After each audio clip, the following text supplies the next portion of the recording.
ঢাকার এক কলেজ ছাত্র আর চট্টগ্রামের এক তরুণীর মধ্যে এভাবে প্রেম চলছে 1 বছর ধরে। সরাসরি দেখা হয়েছে মাত্র 2 দিন, তবে ফোনে কথা হয় প্রতিদিন। সপ্তাহে 2 থেকে 3 দিন চলে অনলাইনে ডেট। পছন্দের খাবার সাজিয়ে সুন্দর পোশাক পরে একজন আরেকজনের সামনে আসেন তারা। খেতে খেতে চলে আলাপ। এভাবে বদলে যাচ্ছে ডেটিং এর সংজ্ঞা। অ্যাপে পরিচয়, কথা বলা, দেখা করা, এরপর প্রেমের সেই অমোঘ টান। শুয়ে দেখতে ইচ্ছে করে কাছে পেতে। মনের সঙ্গে মন মিললে যে মন দেয়া না, তাকে আরো এক ধাপ উপরে নিয়ে গেছে হাইব্রিড ডেটিং। এই হাইব্রিড ডেটিং অনেকটা হাইব্রিড অফিসের মতো। প্রেম করা মানে নিয়মিত দেখা করা, একসাথে সময় কাটানো, এমন ধ্যান ধারণা থেকে বেরিয়ে এসে বর্তমান প্রজন্ম হাইব্রিড ধারণায় প্রেম করায় বিশ্বাসী। এই প্রেমে নিয়মিত দেখা সাক্ষাৎ নেই, কালে ভদ্রে এক হবে দুজন। হৃদয়ের লেনাদেনার বড় একটা অংশই হবে ভিডিও কলে। তাই বলে এই ডেট কেবল ভিডিও কলে সীমাবদ্ধ নয়, এর চেয়ে বেশি কিছুও থাকে। নিজেকে সুন্দর করে উপস্থাপনা করা, প্রিয়জনের জন্য সারপ্রাইজও থাকে। অনেকে নিজের কক্ষটাকে রীতিমতো রেস্তোরাঁ বানিয়ে ফেলেন। তারপর প্রেমিক বা প্রেমিকাকে সামনে রেখে চলে খাওয়া দাওয়া। পশ্চিমা দুনিয়ায় ডেটিং অ্যাপগুলো আগে থেকেই জনপ্রিয়। বাংলাদেশে ইদানিং খুব ব্যবহার হচ্ছে এসব অ্যাপস।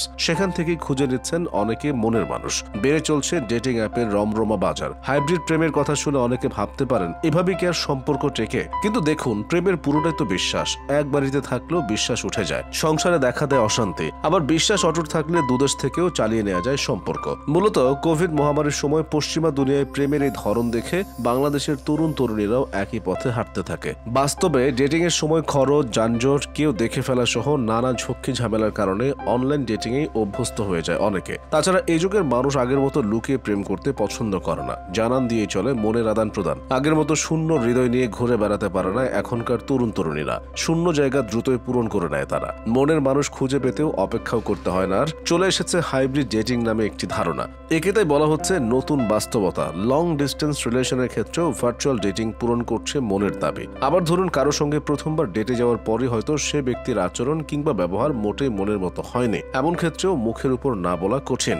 অনলাইন ডেটিং এ সম্পর্কের সমাপ্তি টানতে তেমন বেশ বেগ পেতে হয় না। একটি মাত্র ক্লিকেই কথোপকথন বন্ধ করার সুযোগ রয়েছে তাতে। তবে এ ধরনের সম্পর্কে ঝুঁকিও রয়েছে। দিনের পর দিন একসাথে চলে ফিরে মানুষ চেনা যায় না। সেখানে অনলাইন দুনিয়ায় 2 দিন কথা বলে একজন আরেকজনকে চিনবে কি করে? তাই ভুল মানুষের প্রেমে পড়ার সংখ্যা একটু বেশিই থাকে। একটা মানুষের কাছে বসা, হাত ধরা বা তার শরীর ভাষা বোঝার কোনো উপায় অনলাইনে থাকে না। আবার স্ক্রিন রেকর্ড ব্যবহার করে ব্ল্যাকমেইলের শিকারও করা হয় অনেককে। এসব কারণে অতিমাত্রায় সতর্ক থাকা জরুরি।